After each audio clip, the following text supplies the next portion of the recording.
Welcome back, Inujin Yamanaka. Yes mga sir, yes. Dahil nga dito sa latest chapter ng Boruto 2 Blue Vortex, chapter 26, inilabas na nga dito ang isang sneak peek na kung saan ito nga si Inujin ay dinalaw nga si Himawari sa kanilang tahanan. At mukhang ito nga ay parang may inabot o ibinigay na base nga din sa sinasabi dito ni Himawari, mukhang ang bagay ngang itong ininabot sa kanya ni Inujin ay isang klase ng honey. Dahil sinasabi nga din dito ni Inujin na ito nga daw kasi yung honey na gustong gusto ni Himawari at mabilis nga rin ma-sold out at kaya binilhan na nga daw siya ni Inujin. Nox naman bebe, ang sweet naman. Anyway mga pare ko yun no, bale magandang balita nga ito. Lalo't sa mga nagdaan nga din nagbigay nga sa atin ito ng malaking pangamba na ito nga si Inujin ay natuhog nga talaga ng todo. Nakakala nga din natin na mapapabilang na nga din siya sa Donut Club.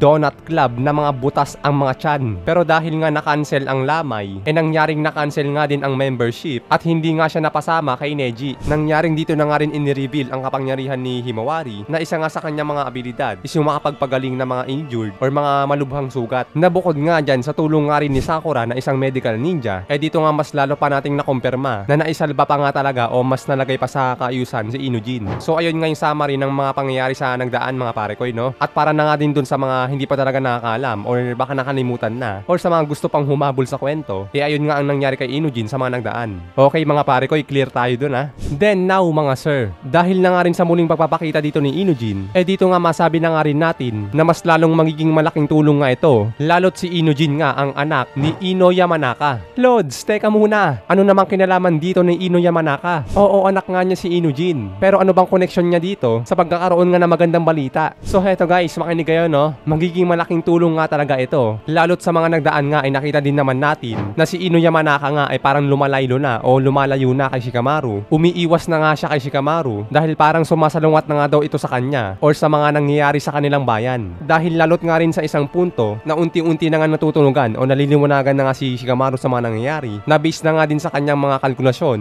mukhang hindi nga talaga kalaban si Boruto. So dahil nga ganun na nga rin yung iniisip ni Shikamaru, malamang talaga na tama nga rin talaga yung mga reaction ni Ino na parang may mali na nga daw kay Shikamaru na kaya ang nangyari parang lumalayo na siya dito na unti-unti na nga rin nawawala ang tiwala nito. So ngayon guys, dahil nga rin kay Inujin, masasabi nga din natin na possible nga na maibalik ang tiwala ni Ino kay Shikamaru. Lalo't sa isang bagay nga din na kinakailangan nga din ni Shikamaru si Ino para nga din sa isang napakahalagang misyon or sabihin na nga rin natin na sinabi nga rin ni Shikamaru na isang klaseng top secret mission. So ngayon mga pare ko, bali nga ang mangyayari, maaaring si Inujin na nga ang magsabi na mukhang karapat-dapat nga talaga na pagtiwalaan uli ni Ino ang kanyang dating ka-teammate at ang pansamantalang tumatayong Hokage na si Shikamaru. Guys, take note, sapat naman na siguro yung mga sasabihin sa kanya ni Inujin na yung mga hindi pangkaraniwang mga nangyari na nakaharap nga nila ang halimaw na si Jura na nagkaroon nga ng superpowers si Himawari, which is ang mga bagay ngang yan alam nga rin ni Boruto na siyang alam na nga rin ni Shikamaru at kanyang patuloy na pinaniniwalaan na nabukod pa nga dyan nakausap na nga rin ni Shikamaru si Kashinkoji na may mga sapat na impormasyon nga din sa Ada na kaya nga din sa lahat ng mga bagay na yan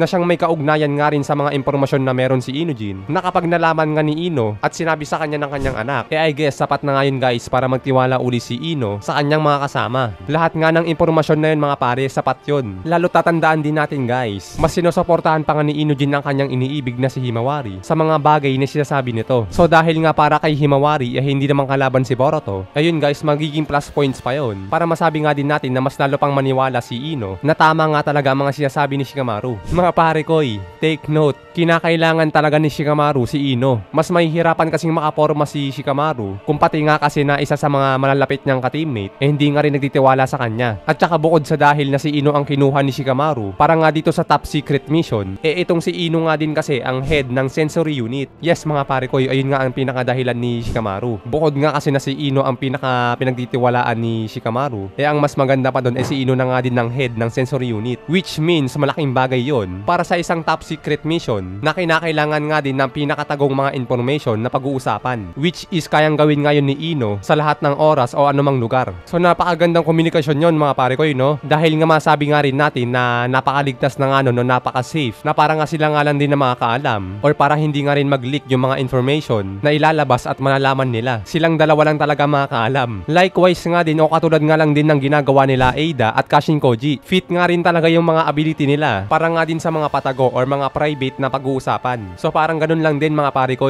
Pero mas maganda pa nga rin itong ability ni Ino dahil nga gamit lang ang pag-iisip. Dahil nga dito magagawa nyo na nga rin na makapag-usap sa isa't isa nang walang ibang nakakaalam. So ganun nga katikas yun mga pare koy. Kailangan talaga ni Shikamaru ng pinakamatinding privacy sa mga ganitong sitwasyon, lalo't mas magiging malala pa nga ito sa nangyari nga sa 4th Great Shinobi War kapag ito nga ay hindi agad na agapan. So ngayon mga pare koy, let's say na nagkasundo na nga uli sila Shikamaru at Ino. Kung baga willing na nga uli si Ino na tulungan si Shikamaru. At dahil nga ito ay parang isang top secret mission, syempre guys, dapat hindi ito basta malalaman ng kung sino-sino lang, na kahit sabihin pa natin na opisyalis din ng Konoha, hindi pa nga rin nila dapat ito malaman ng ganun-ganun lang. Halimbawa na nga lang nitong dalawang matanda na sobrang kunat nga na akala mo nakataras dahil nabubuhay pa nga rin dito sa time skip ng Boruto, na yun nga na hindi naman common na opisyalis din sila ng Konoha, dapat na nga rin nilang malaman yung patungkol sa mga bagay na ganito. Lalo tatandaan din natin guys, itong dalawang matandang to, dahil sa epekto pa nga rin ng omnipotence, galit na galit pa nga rin talaga sila kay Boruto. Ngayon kung mangyayaring malalaman nga din nila dahil ang rason lang opisyalis din naman sila, guys, mukhang hindi nga magandang ideya yon. Yung mga bagay nga dapat na pag-uusapan ng nila Shikamaru at Ino, pag nalaman nitong dalawang matanda na to, tiyak na mas lalong lalaki nga ang problema. Kasi malamang malaki nga ang possibility na ipatanggal si Shikamaru sa posisyon niya bilang temporary Hokage. At malamang sa malamang din, possible nga din na ipatanggal si Ino bilang head ng sensory unit. So imagine that mga pare koy. Di ba mas lalong lumala ang problema? At ang mas matindi pa dito, baka nga magkaroon pa ng hiwalayan sa kanilang mga asawa. I mean, hindi naman totally hiwalayan or parang divorce. Pero to the point na parang maglalaban-laban yung mga loob nila. Na parang mawawala nga yung mga tiwala sa isa't isa. Kasi nga magsasalungat yung mga paniniwala nila. At bukod nga dyan, malamang isa pa nga sa mga problema dito, pag mangyaring malaman nga ng dalawang matandang to, yung pagkakasundo nila Ino at Shikamaru, malamang kakalat nga din ito sa bayan. At mataas nga din ang possibility na tutulugsain nga sila ng mga tao. So awitais na naman yon mga sir.